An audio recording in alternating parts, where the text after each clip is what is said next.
Hello friends, ഇന്ന് നമ്മൾ നോക്കുന്നത് നമ്മൾ വാർക്കയിൽ പൈപ്പ്, അതായത് മെയിൻ സ്ലാബിൽ നമ്മൾ പൈപ്പ് കാര്യങ്ങൾ എടുക്കുന്ന സമയത്ത് ജംഗ്ഷനൊക്കെ യൂസ് ചെയ്തിട്ടാണ് ചെയ്യുന്നത്. എന്തെല്ലാം കാര്യങ്ങൾ ശ്രദ്ധിക്കണം ഡീറ്റെയിൽസ് വീഡിയോ ആണ് നമ്മൾ ഇന്നത്തെ വീഡിയോയിൽ ഉൾപ്പെടുത്തിയിരിക്കുന്നത്.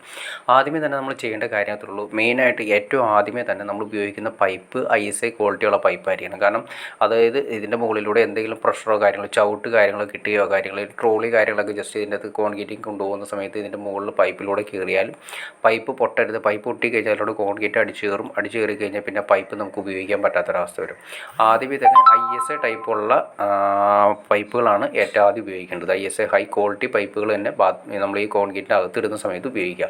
പിന്നെ നമ്മൾ മാക്സിമം ബെൻഡുകളേക്കാൾ നല്ലത് നമ്മൾ സ്പ്രിങ് ഉപയോഗിച്ചിട്ട് നമുക്ക് എവിടെയാണോ വേണ്ടത് ആ ലെവലിലേക്ക് വളച്ച് ഉപയോഗിക്കുകയാണ് ഏറ്റവും നല്ലത്. നമുക്ക് കാണുന്ന പോലെ കണ്ടോ, അതായത് നമുക്ക് സ്പ്രിങ് ഉപയോഗിച്ചിട്ട് വളച്ച് ക്ലിയർ ചെയ്യാൻ സാധിക്കും. ആ സ്പ്രിങ് ഉപയോഗിച്ച് വളച്ച് കഴിഞ്ഞാൽ നല്ല സിമ്പിളായിട്ട് നമുക്ക് ഏത് പൊസിഷനിലേക്ക് വേണമെങ്കിലും അറേഞ്ച് ചെയ്യാൻ സാധിക്കും.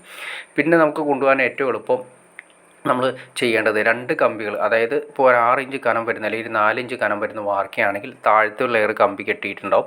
മുകളിലും അതായത് 2 ഇഞ്ച് ഗ്യാപ്പ് അല്ലെങ്കിൽ 3 ഇഞ്ച് ഗ്യാപ്പ് ഇട്ടതിന് ശേഷം 2 ഇഞ്ച് ഗ്യാപ്പ് ഇട്ടതിന് ശേഷം വീണ്ടും ഒരു ലെയർ കമ്പി ഉണ്ടാവും. ഈ 2 കമ്പികളുടെ ഉള്ളിലൂടെ കൊണ്ടുപോകണം ഏറ്റവും നല്ലത് കേട്ടോ. ഇത് ഞാൻ ജസ്റ്റ് നിങ്ങളെ കാണിച്ചു തരാം. അതായത് 2 കമ്പിയുടെ ഉള്ളിലൂടെ കൊണ്ടുപോകുകയാണെങ്കിൽ അത് സേഫ്റ്റി ആയിട്ടിരിക്കും. ഏറ്റവും മുകളിലും വരില്ല, ഏറ്റവും താഴെയും വരില്ല. ഏറ്റവും മുകളിൽ വന്നിട്ടുണ്ടെങ്കിൽ അത് ചിലപ്പോൾ ഈ പറഞ്ഞ രീതിയിൽ പരിക്കല്ലായിരിക്കും, മുകളിലിടുന്ന വാർക്കയുടെ മുകളിലിടുന്ന പരിക്കല്ലായിരിക്കും ഫില്ല് ചെയ്ത് പോവുക. ഏറ്റവും താഴെ വന്നിട്ടുണ്ടെങ്കിൽ ഏറ്റവും താഴത്ത് നമുക്ക് പൈപ്പ് കാണാൻ സാധിക്കും. അപ്പോൾ പ്ലാസ്റ്റിക് കാര്യങ്ങൾ, അതായത് തേപ്പ് കാര്യങ്ങളൊക്കെ ചെയ്യുന്ന സമയത്ത് കുറേ നാൾ കഴിയുമ്പോൾ കറക്റ്റ് ആ പൈപ്പിൻ്റെ ലെവലിൽ ആ തേപ്പ് താഴേക്ക് പൊടിഞ്ഞു വിടാനുള്ള ചാൻസും കൂടുതലാണ്. അപ്പോൾ ഏറ്റവും സേഫ്റ്റി ആയിട്ട് ചെയ്യേണ്ടതെന്ന് വെച്ചിട്ടുണ്ടെങ്കിൽ നമ്മൾ 2 ലെയർ വരുന്നുണ്ടെങ്കിൽ 2 ലെയർ കമ്പിയുടെ ഉള്ളിലൂടെ സെൻറ്ററിലൂടെ കൊടുക്കുകയാണെങ്കിൽ ഏറ്റവും സേഫ്റ്റി ആയിരിക്കും. പൈപ്പ് നമുക്കൊരു 100% നമ്മൾ ഉപയോഗിക്കാവുന്ന രീതിയിൽ തന്നെ നമുക്ക് കിട്ടും. അതല്ലെങ്കിൽ നമ്മൾ ഈ പറഞ്ഞ പ്രശ്നങ്ങൾ ഉണ്ടാകാനുള്ള ചാൻസസ് കാര്യങ്ങൾ കൂടുതലാണ്. പിന്നെ അതുപോലെ തന്നെ ശ്രദ്ധിക്കേണ്ട കാര്യങ്ങളിലൊന്നാണ്, നമ്മളിപ്പോൾ ഈ പറയുന്ന ഹുക്ക് കാര്യങ്ങൾ കിട്ടുന്ന സമയത്ത് നമ്മൾ ഹുക്ക് കെട്ടി, ഹുക്ക് എന്ന് ഉദ്ദേശിച്ചിട്ടുണ്ടെങ്കിൽ ഫാനിൻ്റെ ഹുക്ക് കാര്യങ്ങളൊക്കെ നമ്മൾ ഇട്ടു, ആ ഏരിയയിൽ നമ്മൾ പൈപ്പ് കൊണ്ട് കറക്റ്റ് ഹുക്കിനോട് ചേർത്ത് തന്നെ ടൈറ്റ് ചെയ്ത് കെട്ടി നിർത്തുകയാണ് ഏറ്റവും നല്ലത്. കാരണം നമ്മൾ ഇതിൻ്റെ അകത്ത് നമ്മൾ വൈബ്രേറ്റർ, അതായത് ഈ കോൺക്രീറ്റ് ചെയ്യുന്ന സമയത്ത് വൈബ്രേറ്റർ കാര്യങ്ങൾ ഇടുന്ന സമയത്ത് ഈ പൈപ്പ് തെന്നി മാറി പോകാനുള്ള ചാൻസ് ഉണ്ട്. പല സ്ഥലങ്ങളിൽ സംഭവിക്കുന്നത് കാണാൻ സാധിക്കും. അത് ഹുക്കിൻ്റെ അടുത്ത് നമ്മൾ പൈപ്പ് കൊണ്ടുവന്ന് വെച്ചാലും, അതായത് നമ്മൾ ഫാനിനൊക്കെ വേണ്ടിയിട്ട് നമ്മൾ ഉപയോഗിക്കുന്ന ഹുക്ക്, ഫാനിൻ്റെ ഹുക്ക്, ആ ഹുക്ക് കൊണ്ടുവന്ന് വെച്ചാലും ഇപ്പോൾ ഇത് കണ്ടോ, ഇതിപ്പോൾ ഒരു ജംഗ്ഷനാണ് ഉപയോഗിച്ചിരിക്കുന്നത്. ഹുക്കിൻ്റെ സ്ഥലത്ത് ഉപയോഗിക്കുമ്പോൾ ആ സ്ഥലത്ത് നമ്മൾ പൈപ്പ് കൊണ്ടുവന്ന് വെച്ചാലും അപ്പോൾ വൈബ്രേറ്റർ കാര്യങ്ങൾ ഇടുന്ന സമയത്ത് ഒന്നല്ലെങ്കിൽ പൈപ്പ് ഏറ്റവും ഈ കോൺക്രീറ്റിൻ്റെ ഏറ്റവും ടോപ്പിലേക്ക് പൊങ്ങിപ്പോവും, അതല്ലെങ്കിൽ ഒരു സൈഡിലേക്ക് മാറിപ്പോവും. അപ്പോൾ സംഭവിക്കുക വെച്ചാൽ നമ്മൾ ഈ ഫാനിൻ്റെ ഹുക്ക് എടുത്തതിന് ശേഷം നമ്മൾ പൈപ്പ് എടുക്കാൻ നോക്കുമ്പോൾ, അതിലേക്ക് വയർ വലിക്കാനുള്ള പൈപ്പ് എടുക്കാൻ നോക്കുമ്പോൾ നമുക്ക് ആ പൈപ്പ് അവിടെ കിട്ടാറില്ല.